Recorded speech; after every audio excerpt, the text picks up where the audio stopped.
it's not even It's like, 1,000 microchips. okay, so we're starting So- today, and until those are gone, Which even will if that probably runs be- into next week, the week after, Probably be whatever? the end of the year.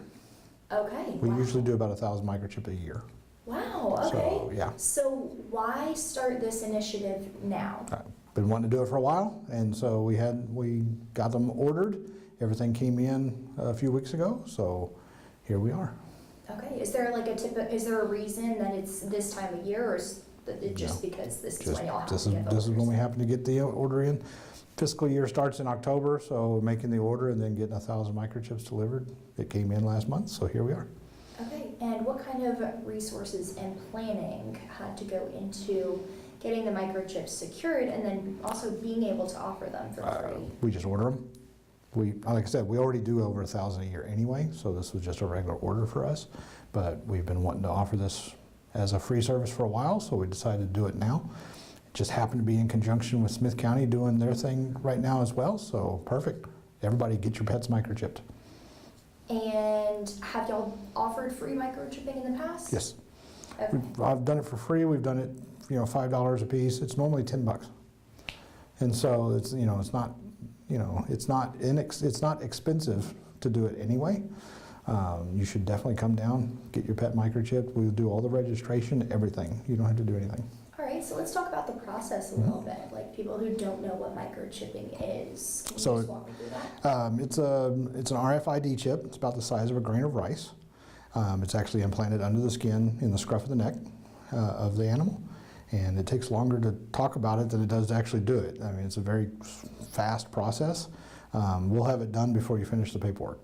So, Wow. yeah, And does the animal feel it? Can it cause any pain? it's like a shot. So, yeah, I mean, it's a needle. And like I said, it's a small, like a size of a grain of rice that's actually implanted. So it's kind of like getting a piercing. Okay. And that's about it. Should owners be worried about infection or No, upkeep usually, afterwards? just of course keep an eye on the spot just because any animal can have a reaction to it. Most animals don't. All right. And what are the benefits of microchipping and getting your pet in the system? Yeah, if your animal runs loose and it doesn't have a collar on, doesn't have a tag, those come off. So this is the only permanent identification that the animal has. If we find the dog running loose, it can't tell us where its house is. So, collars come off. People take collars off of dogs when they find them running loose so they can call the numbers on them, and then the dog escapes them. And so, yeah, this microchip stays with the animal. It's for the life of the animal. So. All right. And here, how often would you say y'all are checking microchips, or how often do you have people coming in saying, hey, I found this animal, can you check and see? Dozens of times a week. Dozens of times. Yeah, I mean 40, 50 times a week, easy. So, yeah.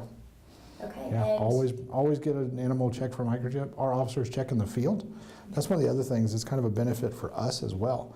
It benefits us as an animal shelter if we can, catch a dog running loose, find the microchip. We can go knock on somebody's door rather than bring the animal back here to the shelter, let it take up space.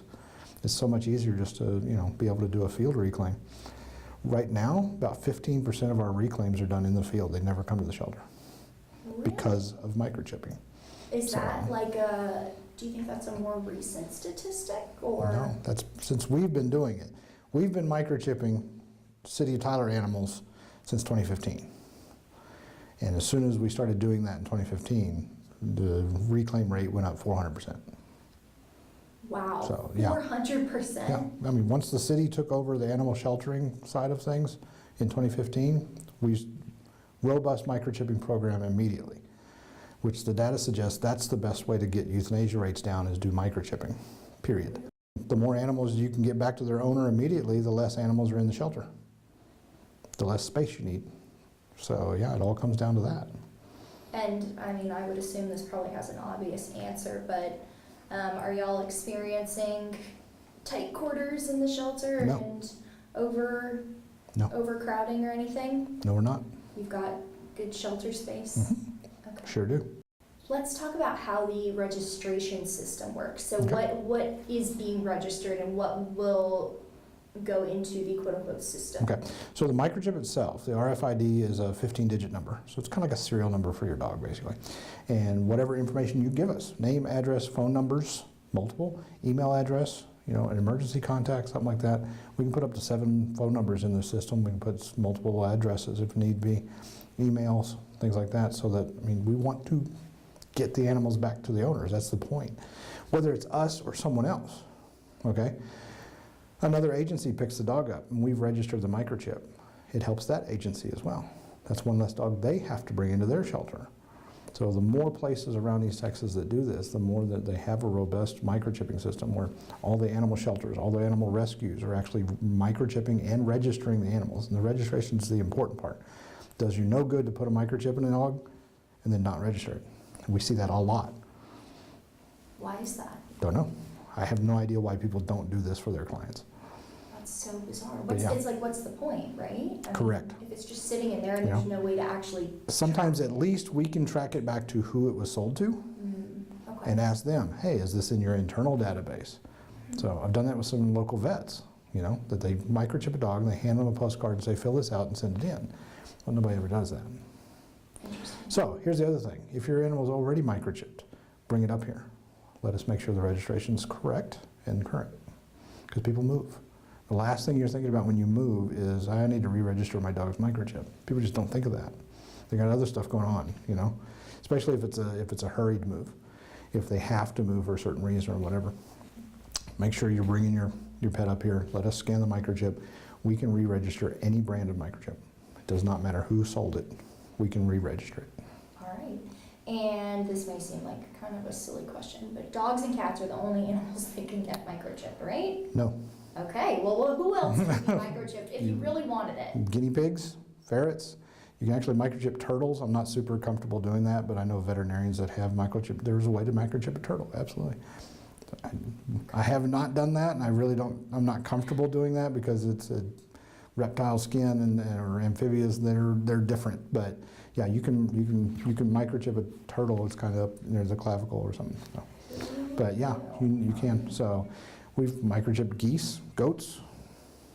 Yeah, lots of livestock. You should definitely microchip your livestock because why not? So yeah, just in case they wander off. In the horse world, there's already kind of a pretty robust, microchipping for horses, and that's a bloodline thing, whatever. But yeah, for pet animals, 99% of what we do is dogs and cats. Okay. So if people are wanting to get this done for free via y'all, they need to bring their pets here, right? Yep. Yes, to 4218 Chandler Highway. We prefer you be here before 4 o'clock because at the end of the day, we're trying to do all this paperwork and get everything put in, so we need time to do that. So, give us some time in the morning. 8 o'clock is when we open. If you can be here between 9 and 4, Monday through Friday, that helps us out. And how much time should people block off to get this done? It's less than 5 minutes. Like I said, it takes longer to fill out the paperwork than it does to actually do the microchip. A lady came in this morning, she had 4 dogs and 2 cats. She was in and out of here in about 8 minutes. And you were able to get 6 back to back to back to back? It's very simple. It is one of the easiest things, and people should do it because it's super easy. There's nothing to worry about. It's free, it doesn't take a lot of time, and eventually, it could save you a lot of heartache. Most animals are going to run loose at one point in time or another. So it's nice to have something that you can actually, get them back home.